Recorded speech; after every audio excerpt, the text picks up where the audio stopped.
এই মুহূর্তের সবথেকে বড় খবর, আরজি করের ঘটনায় সিবিআই তদন্ত।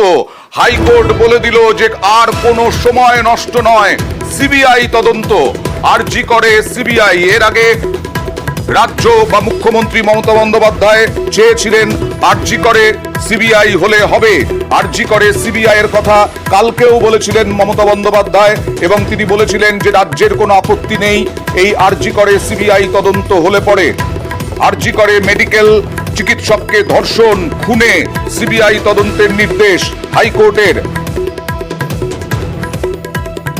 সিবিআই তদন্তের নির্দেশ দিল হাইকোর্ট। বিরোধী দলনেতা সহ বিভিন্ন জনস্বার্থ মামলা হয়েছিল, সেই জনস্বার্থ মামলার পরিপ্রেক্ষিতে সিবিআই তদন্তের নির্দেশ প্রধান বিচারপতির বেঞ্চের। এখন এই মুহূর্তে নিউজ 18 বাংলায় যারা চোখ রেখেছেন তাদের জন্য জানাই, আরজি করে শনিবারে যে ঘটনা ঘটেছে, সেই শনিবারে নিহত তরুণী চিকিৎসকের তদন্ত অর্থাৎ ধর্ষণ ও খুনের তদন্তে সিবিআই প্রধান বিচারপতি ডিভিশন বেঞ্চ এই নির্দেশ দিল। আরজি কর মেডিকেলে চিকিৎসককে ধর্ষণ খুন সিবিআই তদন্তের নির্দেশ। কেস ডায়েরি নথি কোর্ট রুমের মধ্যেই সিবিআই কে হস্তান্তরের নির্দেশ। কাল সকাল 10টার মধ্যে যাবতীয় বাকি নথি হস্তান্তর করতে হবে সিবিআই কে।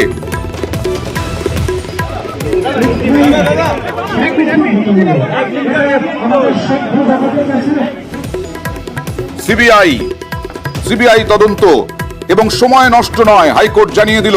কেস ডায়েরি নথি কোর্ট রুমের মধ্যেই আছে বলে সবাই মনে করছে, তাই তাদের রেজিগনেশন রিটেন অ্যাপোলজি লেটার সবাই চেয়েছে। আমার নাম doctor Suvendu Mallick.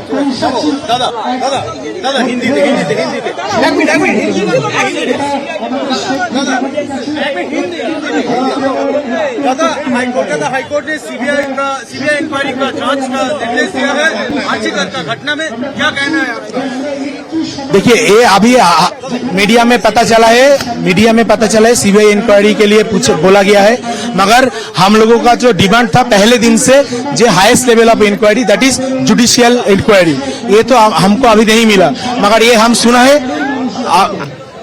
GB meeting होगा, सब मेडिकल कॉलेज को रेसिडेंट के लेके जीबी मीटिंग के बाद क्या डिसीजन आए हैं हम बताएंगे। अभी तो हमारे साथ कोई डिसीजन नहीं हुआ, मगर हमारा पहली मांग था highest level of inquiry that is judicial inquiry. Doctor Subhendu Mallick. হাইকোর্টের নজরদারিতে তদন্ত চলবে। ঘটনার সঙ্গে জড়িত সমস্ত নথি সিবিআই চাইলে দিতে হবে। হাইকোর্টের নজরদারিতে তদন্ত। হাইকোর্টের নজরদারিতে তদন্ত চলবে। সিবিআই তদন্ত করবে। 3 সপ্তাহ পর মামলার শুনানি। কেস ডায়েরি নথি কোর্ট রুমের মধ্যেই সিবিআই কে হস্তান্তর করতে নির্দেশ। যৌথ মঞ্চের পক্ষ থেকে যে অরিজিনাল যে দোষী, প্রকৃত যে দোষী,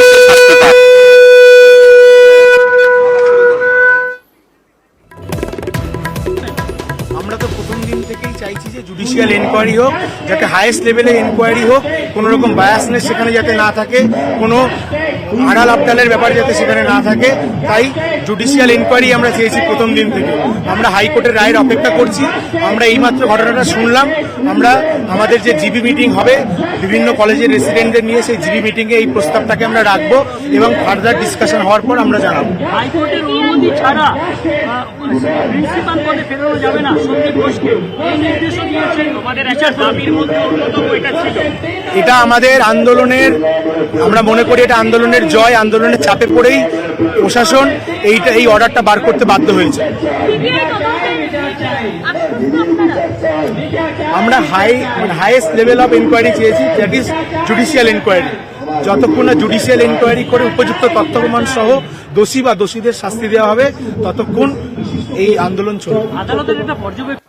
সিবিআই তদন্তের নির্দেশ হাইকোর্টের, কিন্তু তারা চাইছেন, আন্দোলনকারীরা চাইছেন জুডিশিয়াল এনকোয়ারি। যদিও সিবিআই তদন্ত নির্দেশ নিয়ে তারা আলোচনা করবেন এবং তারপরে সিদ্ধান্ত নেবেন বলে জানালেন। আন্দোলনরত ডাক্তারি পড়ুয়াদের সাজেশন আদালতে পেশ করতে নির্দেশ। সেই সাজেশন পরীক্ষা করে দেখবে আদালত। নিউজ 18 বাংলায় যারা চোখ রেখেছেন তাদের জন্য জানাই, আরজি করে সময় নষ্ট না করে আরজি করের ঘটনায় সিবিআই তদন্তের নির্দেশ। হাইকোর্টের তত্ত্বাবধানে সিবিআই তদন্ত করবে। কেস ডায়েরি নথি কোর্ট রুমের মধ্যেই সিবিআই কে হস্তান্তর করতে নির্দেশ। কাল সকাল 10টার মধ্যে যাবতীয় বাকি নথি হস্তান্তর করতে হবে সিবিআই কে। সরাসরি চলে যাব আরজি করে আন্দোলনরত একেবারে পড়ুয়াদের, ডাক্তারি পড়ুয়াদের কাছ থেকে জানতে চাইবো সান্নি, কোনো কথা নয়, সময় নষ্ট নয়, সিবিআই নিয়ে তারা কি বলছেন। একেবারে অয়নদা, আমি সরাসরি চলে যাব যারা ডাক্তারি পড়ুয়ারা যারা এখানে বসে রয়েছেন, যারা একটানা তারা আন্দোলন করে যাচ্ছেন এবং তারাও চাইছেন স্বচ্ছ বিচার হোক। আমরা জানতে চাইবো, সিবিআই তদন্তের নির্দেশ ইতিমধ্যেই হাইকোর্ট দিয়েছে, তোমরা কি এতে আদৌ খুশি? আমরা চাই যত তাড়াতাড়ি সম্ভব দোষীদের শাস্তি হোক, যারা এই কাণ্ডের সাথে যুক্ত তাদের শাস্তি হোক। সিবিআই এর হাতে এই কেস তুলে দেওয়া হয়েছে, আমরা চাই যত তাড়াতাড়ি সম্ভব দোষীদের শাস্তি হোক, দোষীদের খুঁজে বার করা হোক। অন্য পড়ুয়াদের যেভাবে তদন্ত করছিল সেই জায়গায় এখন সিবিআই এর হাতে এই কেস যাচ্ছে, সেই ক্ষেত্রে তোমরা কি চাইছো এই মুহূর্তে? আমরা চাই যেটা হাইকোর্ট নির্দেশ দিয়েছে আজকে, যে সিবিআই তদন্ত শুরু হোক, এটাই আমাদের ডিমান্ড ছিল, আমাদের প্রাইমারি ডিমান্ড এটাই ছিল। এবার আমরা চাইবো যে শুধু যে মানে দেওয়া হয়েছে নির্দেশটা তাই নয়, যাতে নির্দেশের সঠিক পালন হয়, এটাই আমাদের এবং সান্নিক শুধু তাই নয়, আন্দোলনরত ডাক্তারি পড়ুয়াদের সাজেশন আদালতে পেশ করতে নির্দেশ, সেই সাজেশন পরীক্ষা করে দেখবে আদালত।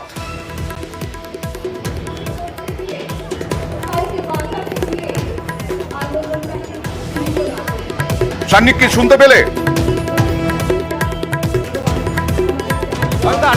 সান্নিক, আন্দোলনরত ডাক্তারি পড়ুয়াদের সাজেশন আদালতে পেশ করতে নির্দেশ, সেই সাজেশন পরীক্ষা করে দেখবে আদালত। একেবারেই তারা একগুচ্ছ দাবি দাওয়া কিন্তু এর আগেও তারা পেশ করেছিলেন, সেই বিষয়টাও কিন্তু আমরা গত দুদিন ধরে আমরা তুলে ধরার চেষ্টা করছি। যারা চিকিৎসকরা বসে রয়েছেন, অবশ্যই সিবিআই একটা বড় পদক্ষেপ সেই মুহূর্তে। এখন যারা চিকিৎসকরা আপনারা আন্দোলন করছেন, আপনাদের একটা সাজেশন হাইকোর্ট চেয়েছে, যে আপনাদের সাজেশন হাইকোর্টের কাছে তুলে ধরা হোক, আপনারা কি এতে আদৌ খুশি? হ্যাঁ, অবশ্যই খুশি। মানে জিনিসটা আরো বেশি ট্রান্সপারেন্ট ইনভেস্টিগেশনটা হবে, এটাই তো আমাদের দাবি ছিল। আর জিনিসপত্র যেমন কালপ্রিটসদের যে ভিকটিমের যে যা কিছু হয়েছে, এগুলোর মানে শুধু একজন তো কালপ্রিট না, এটা তো ভালো করেই বোঝা যাচ্ছে যা যা ইনজুরিজ গুলো হয়েছে। তো মানে সবাদের ভালো করে ধরা হওয়া উচিত, আর এটাই দাবি যে ট্রান্সপারেন্ট ইনভেস্টিগেশন। একেবারে হাইকোর্ট জানিয়ে দিয়েছে শুধু সিবিআই তদন্ত নয়, হাইকোর্টের তত্ত্বাবধানে সিবিআই তদন্ত, এটার রিয়াকশন চাই। একেবারে তাদের কিন্তু দাবির একদম প্রাইমারি যে পয়েন্টটা ছিল সেটাই হচ্ছে জুডিশিয়াল এনকোয়ারি, অর্থাৎ জুডিশিয়াল নজরদারি কিন্তু তারা চেয়েছিলেন। যারা রয়েছেন আন্দোলনকারী চিকিৎসকরা, তাদের কাছে যাব। আপনারা চেয়েছিলেন যে জুডিশিয়াল এনকোয়ারি হোক, সিবিআই এর নির্দেশ হাইকোর্ট দিয়েছে, কিন্তু সেটা হাইকোর্টের তত্ত্বাবধানেই হবে, অর্থাৎ আপনাদের দাবির একটা বড় অংশ কিন্তু এখানে। দেখুন, আমি এখানে একটা জনগণ হিসেবে এসেছি জাস্টিস পাওয়ার জন্য, দেওয়ার জন্য। তো এটা আমাদের এখানে সমস্যা নয়, পুরো দেশের সমস্যা। যারা রয়েছেন তাদের সঙ্গে আরো যারা রয়েছেন চিকিৎসকদের সঙ্গেও কথা বলার চেষ্টা করব, কেননা অবশ্যই তাদের দাবির একটা বড় অংশ কিন্তু এক্ষেত্রে আজকে হাইকোর্টের নির্দেশ। বলেছিলাম, কোর্ট বিস্ময় প্রকাশ করেছিল ইনভেস্টিগেশনের বেশ কিছু অংশ নিয়ে, এবং 5 দিন হয়ে গেছে, সাবস্ট্যান্সিয়াল প্রগ্রেস অফ ইনভেস্টিগেশন কিছু নেই। এই জায়গা থেকে কোর্ট স্যাটিসফাইড। কোর্ট নিজের অর্ডারে ডক্টর সন্দীপ ঘোষের ভূমিকার তীব্র সমালোচনা করেছেন, এবং সেই জায়গা থেকে সন্দীপ ঘোষের ভূমিকার তীব্র সমালোচনা করে কোর্ট গোটা অ্যাডমিনিস্ট্রেটিভ সিস্টেম স্টেটের সেটাকে ভৎসনা করেছে। সার্বিকভাবে আবারও বলছি, টু ইনস্টিল কনফিডেন্স, যেভাবে state agency has failed to carry out the investigation, সেই জায়গা থেকে কোর্ট সিবিআইকে ইনভেস্টিগেশন করার কথা বলেছে। এবং সব থেকে গুরুত্বপূর্ণ যে বিষয়টা, সেটা হচ্ছে যে কোর্ট মনিটর ইনভেস্টিগেশন। আমার পাবলিক ইন্টারেস্ট লিটিগেশনটা স্পেসিফিক একটা অ্যাভারমেন্ট ছিল, সেখানে আমাদের একটা প্রেয়ারই ছিল। সেখানে আমি বলেছিলাম যে যেখানে chief minister has already said যে স্টেট হ্যাজ নো অবজেকশন, কিন্তু আজকে কোর্টে দেখা গেল রাজ্য সরকারের সম্পূর্ণ একটা ভিন্ন অবস্থান। তারা সিবিআই এর এই প্রেয়ারটাকে তারা অপোজ করছে। বারংবার বলছি, আমি মামলা করার সময়তেও বলেছি, মুখ্যমন্ত্রী ঘটনার পরবর্তী পরিপ্রেক্ষিতে বললেন সিবিআইতে আপত্তি নেই, 2 দিন পর 180 ডিগ্রি ঘুরে গিয়ে বললেন 7 দিন সময় দিচ্ছি। আমরা বলেছিলাম এই 7 দিনটা কি এভিডেন্স ওয়াইপ আউট করার জন্য? কোর্ট সমস্তটা কিছু শুনেছে এবং আমার পিআইএলটাতে যে পার্সোনাল ক্যাপাসিটিতে ডক্টর সন্দীপ ঘোষ আর ডক্টর সঞ্জয় বাশিস দাদেন প্রিন্সিপাল আর দাদেন এমএসবিপি এদেরকে পার্টি করা হয়েছিল। এই জায়গা থেকে আমার একটা বক্তব্য ছিল এদেরকে পার্টি টু দি প্রসিডিং করার জন্য। পরবর্তী দিনে এগুলো court will take up this prayers, কিন্তু অ্যাজ অফ নাও কোর্ট যে সিবিআই অর্ডার দিয়েছে এটাতে আমরা অত্যন্ত খুশি। আমরা আশা করি এবারে বিচার পাওয়া যাবে। সব থেকে বড় কথা থেকে ইনভেস্টিগেশনটা কোর্ট মনিটর। হাইকোর্টের তত্ত্বাবধানে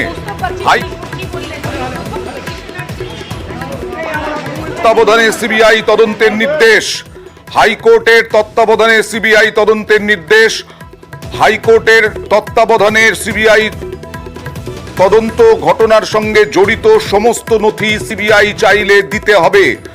আন্দোলনরত ডাক্তার, ডাক্তারি পড়ুয়াদের সাজেশন আদালতে পেশ করতে নির্দেশ। সেই সাজেশন পরীক্ষা করে দেখবে আদালত। পরিবারের কোনো সদস্য হুমকির সম্মুখীন হলে অভিযোগ দায়ের করতে পরামর্শ। বিস্তারিত জানবো প্রতিনিধি অর্ণবের কাছ থেকে। অর্ণব, কি বলল হাইকোর্ট? দেখো, পরিবারের তরফে আইনজীবী সিনিয়র অ্যাডভোকেট বিকাশ রঞ্জন ভট্টাচার্য জানান যে পরিবার কোনো রকম হুমকির সম্মুখীন হয় সেক্ষেত্রে পরিবারের নিরাপত্তার জন্য নির্দেশ দান করে কলকাতা হাইকোর্ট। প্রধান বিচারপতি করা হবে জানিয়ে দিলেন যদি কোনো রকম এই অবস্থায় চিকিৎসকের পরিবার কোনো হুমকির মুখে পড়ে তাহলে অবিলম্বে তারা যেন অভিযোগ দায়ের করে এবং 3 সপ্তাহ পরে যেহেতু মামলাটা শুনানির জন্য রাখছে, কাজেই হাইকোর্ট এই মামলাটা কিন্তু নিষ্পত্তি করে দিল না এবং বারবার হাইকোর্ট মনিটরিং ইনভেস্টিগেশন এই কথাটা লেখানোর চেষ্টা করলেও জনস্বার্থে মামলাকারীরা প্রধান বিচারপতি জানিয়ে দিলেন মামলা 3 সপ্তাহ পরে আসবে। সেক্ষেত্রে আদালত এই বিষয়গুলো নিয়ে পরবর্তী সময় আবার ভাববে। মামলা যেহেতু নিষ্পত্তি হলো না, 3 সপ্তাহ পর পরবর্তী শুনানি, কাজেই হাইকোর্ট এই পুরো সিবিআই তদন্তটা নজরদারি চালাবে, তা এক কথায় আমরা বলতেই পারি। কাজেই পরিবারের তরফে যে হুমকি পাওয়ার একটা আশঙ্কা করছিলেন সেই জায়গা থেকে প্রধান বিচারপতি জানিয়ে দিলেন তারা অবিলম্বে অভিযোগ দায়ের করতে পারে এবং এক্ষেত্রে 3 সপ্তাহ পর আদালত সেই বিষয়ে পদক্ষেপ করবে। অর্ণব, এই যে সিবিআই তদন্ত নির্দেশ দিল হাইকোর্ট, এটা আরো একটা গুরুত্বপূর্ণ আন্দোলনরতদের কাছে আহ্বান আদালতে রোগী পরিষেবা স্বাভাবিক করতে সরকারি আধিকারিকদের সঙ্গে আলোচনা করে সিদ্ধান্ত নিক আন্দোলনকারীরা। প্রধান বিচারপতির ডিভিশন বেঞ্চ, এ বিষয়ে জানতে চাইবো অর্ণব। দেখো, সরাসরি কোনো নির্দেশ নয়, পর্যবেক্ষণ নয়, প্রধান বিচারপতি ডিভিশন বেঞ্চ এটাও বিলক্ষণ বুঝেছে যে কলকাতা হাইকোর্টের প্রধান বিচারপতি তিনি শুধু হাইকোর্টের প্রধান বিচারপতি নন, এ রাজ্যের সমস্ত মানুষের প্রধান বিচারপতি তিনি।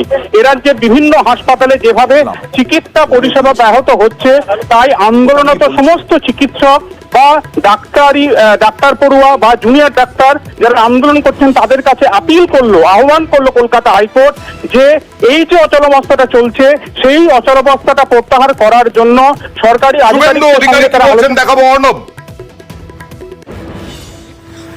কারণ অনেকেই জানেন পুলিশের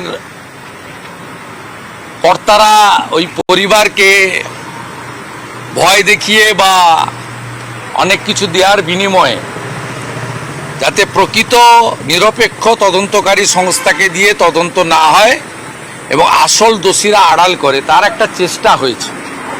সেই কারণে পরিবার গতকাল আসেনি। গতকাল as a leader of opposition আমি, আমার সঙ্গে আরো কয়েকজন ছিলেন, কৌস্তব বাগচি এবং অন্যান্য অনেকেই আমরা গেছিলাম এবং আমার যে পিটিশন ছিল সেই পিটিশনে আমার বক্তব্য ছিল যে এভিডেন্স টেম্পার করবে, ইমিডিয়েট সিবিআই দেওয়া হোক এবং আমরা অনেক সময় সিবিআই তদন্তেও দেখেছি যে মানুষের প্রত্যাশা অনুযায়ী সিবিআই সেই তদন্ত করতে পারেনি অনেকগুলো কেসে। সিবিআই যেহেতু একটি সাংবিধানিক বডি আর আমি যেহেতু এই তদন্তের একেবারে আসল মাথা পর্যন্ত যাক চাই, শুধুমাত্র গ্যাং রেপ যারা করেছেন তারা নয়, গ্যাং রেপ, মার্ডার, এই ধরনের ব্রুটাল ইনসিডেন্ট যারা করেছেন তাদের যারা রক্ষক তাদেরকেও যাতে পানিশমেন্ট দেওয়া হয়, এই জন্য আমার পিটিশনে ছিল যে অনারেবল কোর্ট মনিটরিং করুক।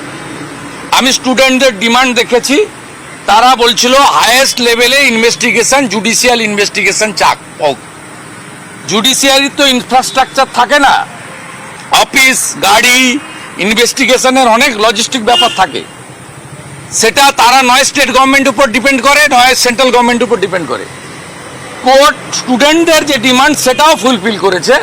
আর আমার পিটিশনেও অন্যদেরও থাকতে পারে, কিন্তু আমার পিটিশনেও এটা ছিল। আজকে ওনার বাড়ি যুক্ত হয়েছে ফ্যামিলি, এবং গতকাল মমতা ব্যানার্জি গিয়ে সহানুভূতি দেখাতে তো যাননি। সহানুভূতি দেখাতে গেলে শনিবারই যেতেন, সহানুভূতি দেখাতে হলে শুক্রবারই যেতেন। অ্যাকশন নিতে গেলে সন্দীপ ঘোষকে ওই দিনই সরাতে হতো। ওই দিন বিনীত গোয়েলকে দিয়ে ইউডি কেস হতো না। একটার পর একটা গৌরিত অপরাধ করেছে মমতা ব্যানার্জি, গতকাল গেছিলেন ম্যানেজ করতে। পরিবারকে আমি ধন্যবাদ জানাবো যে একবারে মিঠু মজুমদার, নির্মল ঘোষ, সৌগত রায়রা, আর সঙ্গে ওখানকার পুলিশের যিনি অলোক রাজরিয়া, এখানকার বিনীত গোয়েল ঘিরে বসছিল পরিবারকে, যাতে পরিবার কোনোভাবে মুখ খুলতে না পারে। তো আলটিমেটলি পরিবার আজকে এই কেসে হতে পারে। আর এই কাজ, এই কীর্তি যেভাবে মেয়েটিকে মারা হয়েছে, একজনের পক্ষে করা কোনোভাবেই সম্ভব নয়। এখানে there are things which are not meeting our eyes. এইরকম একটি নারকীয় ঘটনা একটি মানুষ ওইটুকু সময় করতে পারে না। তো আজকে রাজ্যের তরফ থেকে কেস ডায়েরি প্রডিউস করার পরে টাইম লাইন দিয়ে ইন্ডিকেট করে আর্গু করা হয়, তাতে আমাদের কেস আরো স্ট্রেনথেন হয়ে যায়। দেখা যায় হচ্ছে মেয়েটির বাবা মাও হাসপাতালে উপস্থিত থাকার পরেও এরা ইউডি কেস হিসেবে জিনিসটাকে ট্রিট করে প্রসিড করেছে। এমনকি যে ওনারা এটা ইনকোয়েস্ট যেটা করেছেন আর কি, সুরত হাল যাকে বলে, ইনকোয়েস্টটাও করা হয়েছে বিকেল 4:30 নাগাদ, তাতেও ইউডি কেস হিসেবে রেফার করা আছে। মানে পুলিশ এতটাই অন্ধ যে পুলিশ এইরকম একটি খুনের ক্ষেত্রে, ধর্ষণ করে খুনের ক্ষেত্রেও পুলিশের চোখে পড়লো না, বা পুলিশ সুমোটো কোনোভাবে কোনো এফআইআর রেজিস্টার করতে পারলো না। পুলিশ এটিকে একটি আনন্যাচারাল ডেথ কেস হিসেবে ট্রিট করে, মানে মারা গেছেন যিনি, তিনি একজন ডাক্তার, সেই কলেজেই তিনি পড়েন আর কি, সেই কলেজের সাথেই যুক্ত, তাকে ট্রিট করা হচ্ছে একটা আনন্যাচারাল ডেথ কেসের একজন ভিকটিম হিসেবে, এদিন যেন রাস্তায় কোনো বেওয়ারিশ লাশ পাওয়া গেছে বলতে বাধ্য হচ্ছে এই কথাটি। তো এই হচ্ছে পুলিশের অ্যাটিটিউড। তারপরে তো আজকে কেস ডায়েরি দেখে আজকে আদালত তো কয়েকটি কমেন্ট পাস করেছে, যেখানে বলেছে পুলিশ সেই অর্থে কোনো অগ্রগতি করেনি। তো আজকে যাই হোক, সমস্ত পক্ষকে শোনার পরে আলটিমেটলি সিবিআই কে তদন্তভার ট্রান্সফার করা হয়েছে। আমরা প্রে করেছিলাম যাতে এটা কোর্ট মনিটর হয়, কোর্ট সেটাও পারমিট করেছে। পিরিয়ডিক রিপোর্টস কল ফর করেছেন। সিবিআই কে এবার তদন্ত করতে হবে, সত্যিটাকে বাইরে আনতে হবে। যারা যারা এরকম একটি ক্রাইমের সাথে যুক্ত, প্রত্যেককে দৃষ্টান্তমূলক শাস্তি দিতে হবে। ব্যাস এই। আর আমরা আরো চেয়েছি যে যদি কোনোভাবে মেয়েটির বাবা মা ইনসিকিউর ফিল করে, যেহেতু সিবিআই এখন তদন্ত করছে, সিবিআইয়ের দায়িত্ব এখন উইটনেস প্রোটেকশন স্কিম অনুযায়ী তাদেরকে প্রোটেকশন দেওয়া। ব্যাস এই অবধি হয়েছে। ধন্যবাদ। সিবিআই তদন্তের নির্দেশ হাইকোর্টের। হাইকোর্টের তত্ত্বাবধানে সিবিআই তদন্ত করবে আরজি করের ঘটনায়। এর আগে বিভিন্ন সময়ে শুনানির সময় প্রধান বিচারপতির বেঞ্চ প্রশাসনের গাফিলতির কথা তুলে ধরেছে পর্যবেক্ষণে, এবং তার সঙ্গে সঙ্গে রাস্তায় পড়ে থাকা কোনো মৃতদেহ নয়, একজন চিকিৎসক তিনি খুন হয়ে যাচ্ছেন এবং তার পড়ার জায়গাতেই প্রতিষ্ঠানেই, সেখানে প্রশাসন বা হাসপাতাল কর্তৃপক্ষের কি ভূমিকা ছিল এই প্রশ্ন তোলা হয়েছে হাইকোর্টের পর্যবেক্ষণে। ঘটনার সঙ্গে জড়িত সমস্ত নথি সিবিআই চাইলে দিতে হবে। হাইকোর্টের নজরদারিতে তদন্ত। পরিবারের কোনো হুমকি সম্মুখীন হলে অভিযোগ দায়ের করতে নির্দেশ। অন্যদিকে আন্দোলনরত ডাক্তারি পড়ুয়াদের কাছে আহ্বানও জানিয়েছে আদালত। রোগী পরিষেবা স্বাভাবিক করতে সরকারি আধিকারিকদের সঙ্গে আলোচনা করে সিদ্ধান্ত নিন আন্দোলনরত চিকিৎসক পড়ুয়ারা।